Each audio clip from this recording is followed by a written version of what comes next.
Hello student. देखिए, यहाँ पर हम आपको अभी बीएससी थर्ड ईयर इसमें एक पेपर है ऑप्टिमाइजेशन टेक्निक यानी पेपर सेकंड में से बता रहा हूँ।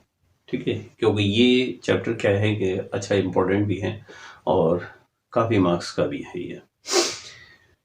तो यहाँ आपको इसमें जो मैंने ऊपर टॉपिक लिख रखा है उसके अकॉर्डिंग था लीनियर प्रोग्रामिंग प्रॉब्लम यानी रैखिक प्रोग्रामन समस्याएं। अब रैखिक का और द्विघात का क्या अर्थ होता है? रैखिक का मतलब होता है कि वह समीकरण जिसमें कि चर राशियों पर उच्चतम घातांक 1 होती है। यहाँ हम कई बार कंफ्यूज होते हैं कि भाई चर राशियां कौन सी होती हैं। अधिकतर बच्चों को चर राशि के बारे में नहीं मालूम होता है। चर राशियां मोस्टली यहाँ पर जो हमारे पास में होंगी वो होंगी एक्स और वाई और जेड etc। इन्हें हम चर राशियां बोलते हैं। तो इन राशियों के ऊपर जो मैक्सिमम पावर होगी वो 1 होगी, यानी तब हम उसको कहेंगे कि रैखिक प्रोग्रामन समस्याएं। रैखिक यानी आपकी एक रेखा में बनने वाली समीकरणें द्विघातीय नहीं होंगी। एक्स पर पावर 2 नहीं होगी, 3 नहीं होगी, 4 नहीं होगी, यानी 1 होगी। दूसरी बात, इसमें हल करने के लिए प्रोसेस अलग अलग तरीके का है। अब इसके अंदर जो मेन पार्ट्स हैं, पहला पार्ट तो वो होता है कि जो उद्देश्य फलन कहलाता है यानी ऑब्जेक्टिव फंक्शन। क्या? और उद्देश्य फलन पार्ट्स ये है। पहला पार्ट तो है इसमें फर्स्ट पार्ट उद्देश्य फलन ऑब्जेक्टिव फंक्शन। ऑब्जेक्टिव फंक्शन, अब ये ऑब्जेक्टिव फंक्शन क्या काम करता है? ये ऑब्जेक्टिव फंक्शन वो काम करता है जिसमें कि हमसे किसी समस्या का हल निकलवा रहा है, यानी क्या उस समस्या का हल उच्चतम और निम्नतम कुछ है या नहीं है। तो वहां समस्या का जब हमसे हल निकलवाएगा तो समस्या का उद्देश्य फलन कहलाता है। तो इसको हम एग्जाम्पल के तौर पर हम उद्देश्य फलन को यहाँ पर जो दर्शाएंगे वो इससे दर्शा देंगे z बराबर ax प्लस by। अब ये z जो है ये मेरे लिए मैक्सिमम भी हो सकती है।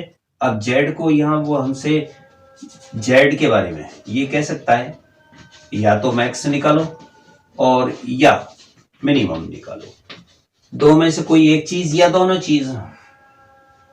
ठीक है। दूसरा पार्ट आता है इसका कॉन्स्टेंट्स यानी प्रतिबंध। कॉन्स्टेंट्स प्रतिबंध, कॉन्स्टेंट्स। तो कॉन्स्टेंट्स आएंगे। अब इसमें कॉन्स्टेंट में समझने वाली बात यह है कि प्रतिबंध है ये। तो वेरिएबल का आपस में प्रतिबंध कैसा हो सकता है? क्या इक्वल 0 हो सकता है, क्या लेस 0 हो सकता है, क्या ग्रेटर 0 हो सकता है। यहाँ ये नहीं कहा इसने कि प्रतिबंध में समीकरण और असमीकाएं दोनों ही हो सकती हैं। प्रतिबंध में क्या होगा? समीकरण एवं असमीकाएं, समीकरण एवं असमीकाएं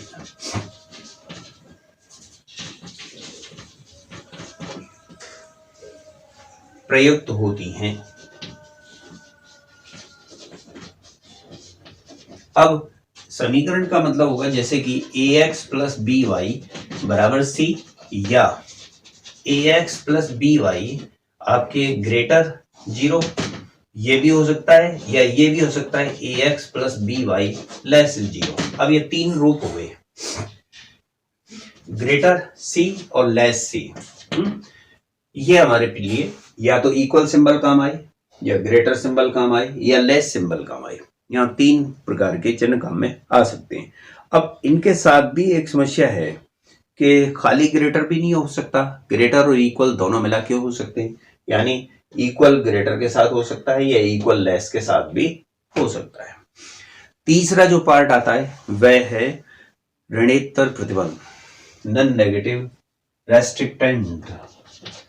ऋणेतर प्रतिबंध,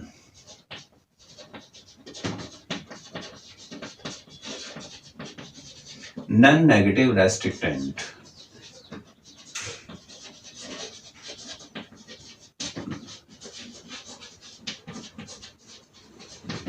नॉन नेगेटिव रेस्ट्रिक्टेंट यानी ऋणोत्तर प्रतिबंध उसे कहते हैं जिसमें x का मान ऋणात्मक नहीं होगा और y का मान भी ऋणात्मक नहीं होगा। यानी मेरे पास में जो वेरिएबल है ना, दोनों ही पॉजिटिव होंगे, तो इसमें सदैव x ग्रेटर और मे बी इक्वल 0 और y ग्रेटर और इक्वल 0, ये हो सकता है। ठीक है, तो मैक्सिमम यहाँ पर नॉन नेगेटिव रेस्ट्रिक्टेंट, नॉट नेगेटिव, ऋणात्मक नहीं होगा। कौन? x और y। फिर उसके बाद आता है कि इस समीकरण का तो ये फॉर्म हो गई, यानी आपको जो दे रखा है एलपीपी की जो फॉर्म है, वो एलपीपी की जो फॉर्म है ये कहलाएगी एलपीपी का रूप यानी पार्ट, ये कहलाएगा। ये पार्ट हो गया। अब आता है इसमें दो प्रकार के सॉल्यूशन होते हैं। जब हम इसको सॉल्व करेंगे तो यहाँ सॉल्यूशन दो प्रकार के होंगे।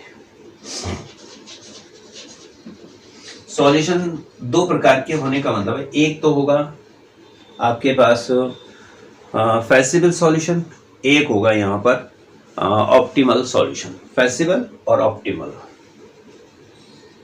यानी एक को फैसिबल सॉल्यूशन और एक को ऑप्टिमल सॉल्यूशन नाम से दे देते हैं, यानी सिंबल के रूप में एफएस और ओएस। अब एफएस किसे कहते हैं? एफएस तो वह कहलाता है कि किसी एलपीपी में अगर हम ऐसी समस्याएं प्रयोग करते हैं तो उस समुच्चय में सभी प्रतिबंध, अगर कोई हल निकलता है तो वह हल पूरे समीकरण को संतुष्ट करता हो तो वह फैसिबल सॉल्यूशन कहलाता है। वे बिंदु जो समीकरणों को संतुष्ट करते हों वे फैसिबल सॉल्यूशन कहलाते हैं।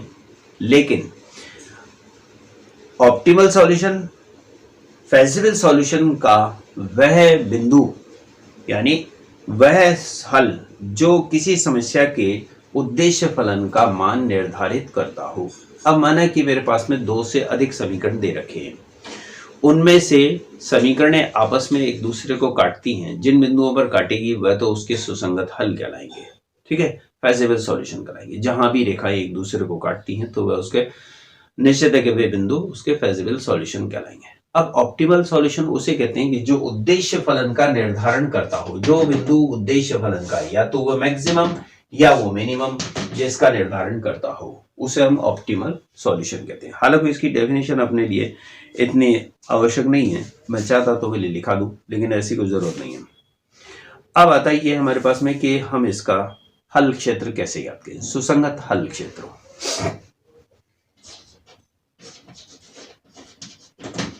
सुसंगत हल क्षेत्र।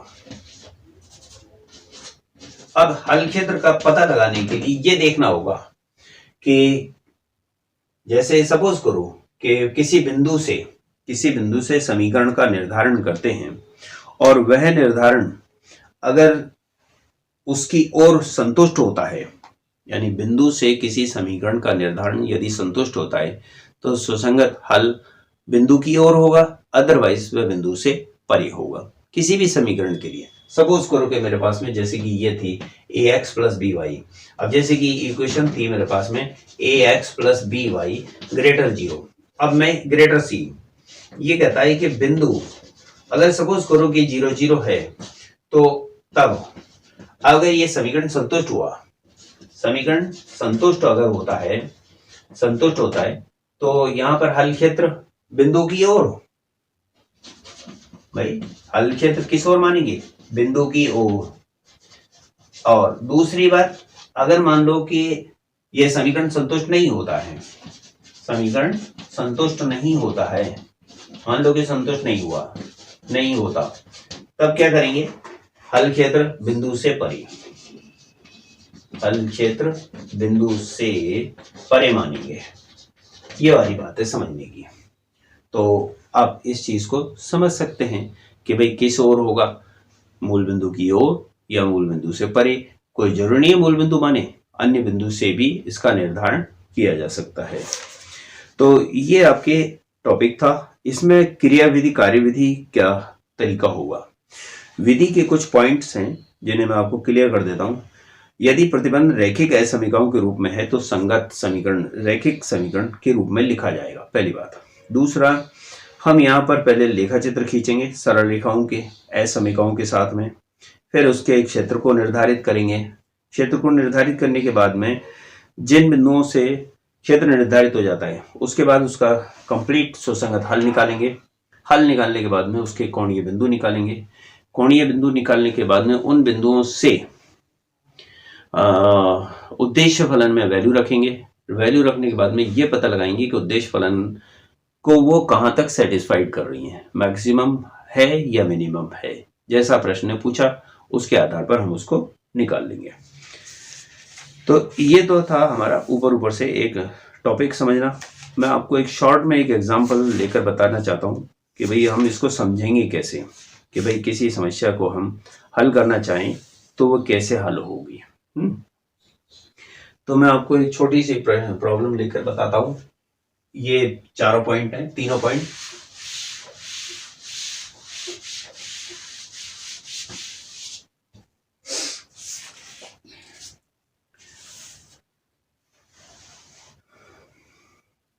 देखिए, जैसे एक क्वेश्चन के अकॉर्डिंग लिखता हूं मैं यहाँ पर कि मैक्सिमम जेड उद्देश्य फलन मैक्सिमम जेड। अब ये तो मैक्स ज्ञात करवा रहा है हमसे खुद ही प्रश्न में। मैक्सिमम जेड है ना बराबर 5x1 plus 7x2, 5x1 plus 7x2। अब यहाँ x1 और x2 ये दो वेरिएबल हो गए, दो चर हो गए ना, यहाँ दो चर हो गए। तो जैसा प्रश्न कहता है कि एलपीपी का लेखा चित्र विधि से हल करो। क्या? एलपीपी का लेखा चित्र विधि से हल करो। तो मैं यहाँ ये मैंने लिख ली 5x1 और 7x2। ये तो था मेरा उद्देश्य फलन पहला।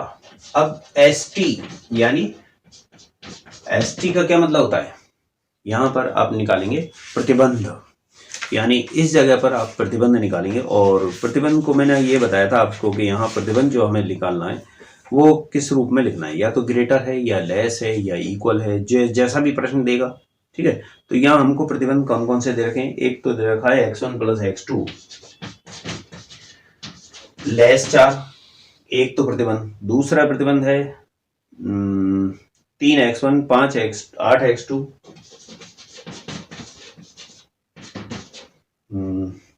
Less equal 24। और तीसरा प्रतिबंध और दे रखा है इसमें 10x1 7x2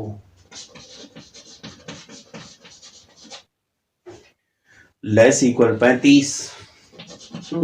ये तीन प्रतिबंध दे रखे हैं। फिर इसके बाद में इसने तीसरा दिया है एंड, नॉन नेगेटिव रेस्ट्रिक्टेंट, यानी x1 ग्रेटर इक्वल 0 और x2 ग्रेटर इक्वल 0। अब आप ये क्वेश्चन कर सकते थे कि मतलब साहब x1 और x2 हम यहाँ किन्हें मानेंगे।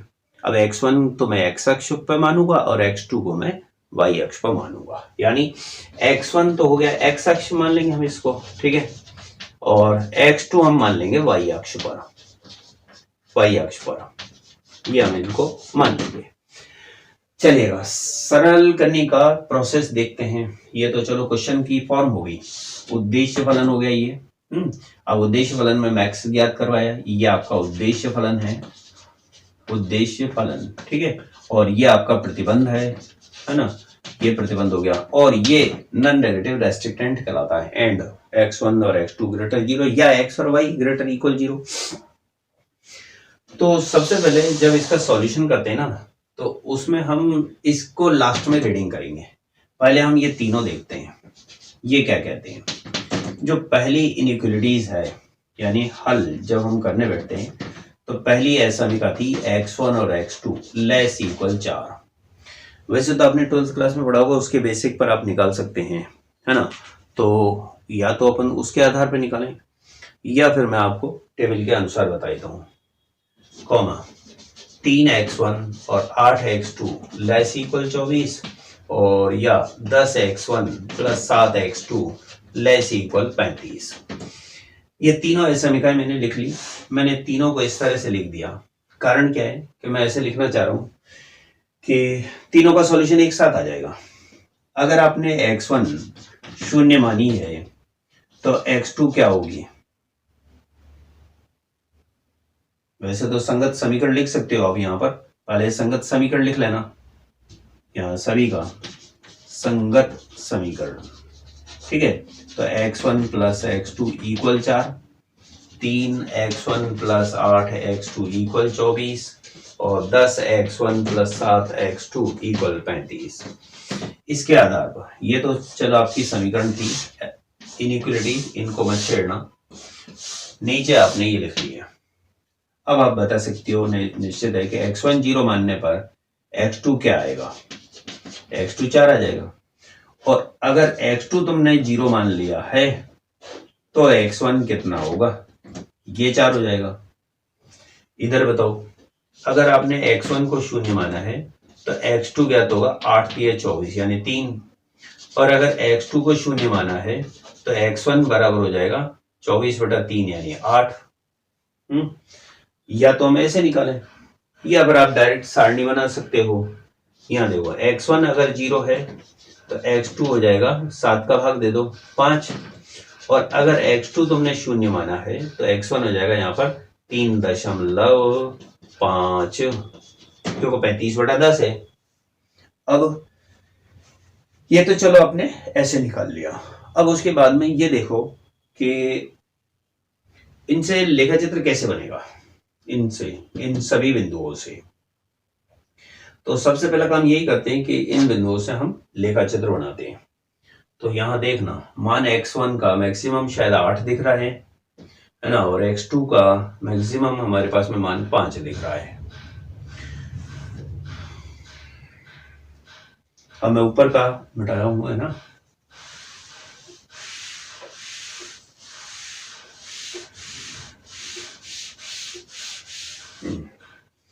अब ये निकालने के बाद में आप ये भी देखो साथ साथ कि बिंदु 0 0 से ये जो असमिका है लेस इक्वल पॉजिटिव, तो यानी यहां दोनों x1 x2 यानी x1 भी 0 और x2 भी 0 है। तो 0 लेस इक्वल 4 यानी हल क्षेत्र किधर बताओगे? हल क्षेत्र बताना है मूल बिंदु की ओर, मूल बिंदु की ओर, इसमें तो ठीक है। दूसरे में बताओ, बिंदु 0 0 से, बिंदु 0 0 से इसकी स्थिति क्या होगी? यहां 0 रख दिया, यहां 0 रख दिया, तो 0 टोटल हो गया लेस इक्वल 24। क्या ये बात सत्य है? 0 4 से छोटा होता है, सत्य है, यानी ट्रू है, ठीक है। ये आपकी बस ट्रू होगी, ये भी आपके लिए ट्रू हो गया। तो यानी हल क्षेत्र इसमें भी लिखोगे मूल बिंदु की ओर, इस ओर लिखोगे मूल बिंदु की ओर, इसमें भी। और इधर देखते हैं, यहां पे 0 0 रखा यानी बिंदु 0 0 से, 0 0 से, तो 0 प्लस 0 लेस इक्वल 35, तो यानी 0 लेस इक्वल 35 कथन सत्य हुआ। हल क्षेत्र किधर माना जाएगा? ये भी मूल की ओर। अब मैं आपको यहां क्लियर साथ साथ कर दूं कि 4 बातें याद रखना। 0 लेस इक्वल अगर पॉजिटिव है तो ये ट्रू है ना, और अगर 0 ग्रेटर इक्वल नेगेटिव है, ये दोनों स्थितियां सत्य होती हैं, ये दोनों स्थितियां। लेकिन 0 ग्रेटर इक्वल पॉजिटिव है ना, और 0 लेस इक्वल नेगेटिव, ये दोनों बातें यहां पर असत्य होती हैं, ठीक है। तो ये स्थिति है। अब सत्य आएगा तो बिंदु की ओर, और असत्य आएगा तो बिंदु से परे माना जाएगा। अब हम हाँ जी, अब लेखा चित्र देखो, इसका लेखा चित्र बनाते हैं।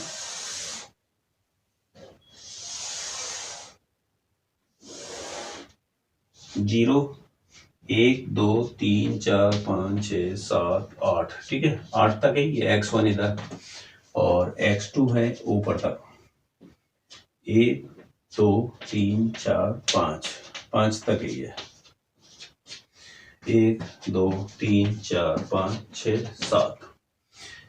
पहली रेखा थी 4 और ये 4 पर मिलने वाली है। इसका हल क्षेत्र मैंने मूल बिंदु की ओर कर दिया, ठीक है ना, क्योंकि ये मूल बिंदु की ओर बता रहा है। दूसरा था 3 और 8 पर,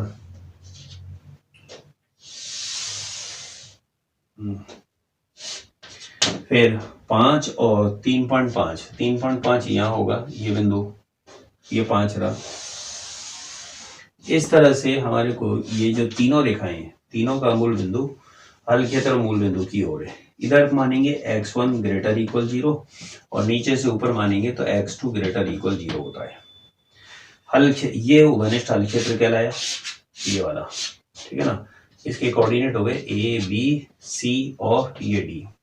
तो यहाँ लिखो ओघनिष्ठ हल क्षेत्र,